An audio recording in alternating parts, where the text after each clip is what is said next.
Assembly question అవర్లో గుంటూరు తూర్పు MLA assembly minorities committee chairman Nazeer ఆరోగ్యాంధ్రప్రదేశ్ అంగన్వాడీల బలోపేతం మున్సిపాలిటీలో సదుపాయాల కల్పన వంటి అంశాలపై మాట్లాడారు. ఇప్పటివరకు సీఎం చంద్రబాబు ఆధ్వర్యంలో కూటమి ప్రభుత్వం అంగన్వాడీ కేంద్రాల బలోపేతానికి మున్సిపాలిటీలో మౌలిక సదుపాయాలు చేపట్టిన కార్యక్రమాలపై సంబంధిత శాఖ మంత్రులకు ధన్యవాదాలు తెలిపారు.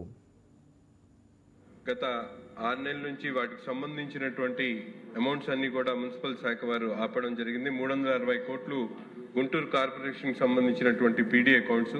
కనీసం మెయింటెనెన్స్ కింద కూడా ఆ బిల్స్ ని వాళ్ళు తీసుకోవడానికి అవకాశాన్ని కల్పించాలని మంత్రి గారు కోరుతూ, అలాగే ముఖ్యంగా టౌన్ ప్లానింగ్ సంబంధించింది కానీ, అలాగే ఇంజనీరింగ్ సంబంధించి, అలాగే అనేక చోట్ల అధికారులు కొరత ఉండడంతో అనేక కార్యక్రమాలు పెండింగ్ పడుతున్నటువంటి పరిస్థితులు ఉన్నాయి.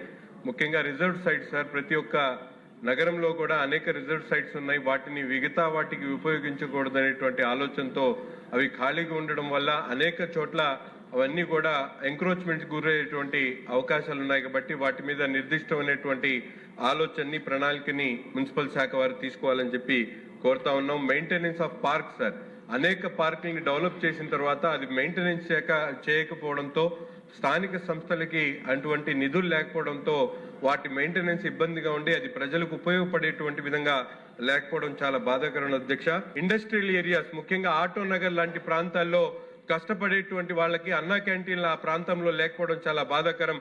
గుంటూరులో దాదాపు 20,000. Please subscribe to YK TV Network. Please subscribe to YK TV. Please watch YK News. Don't forget to subscribe YK News channel.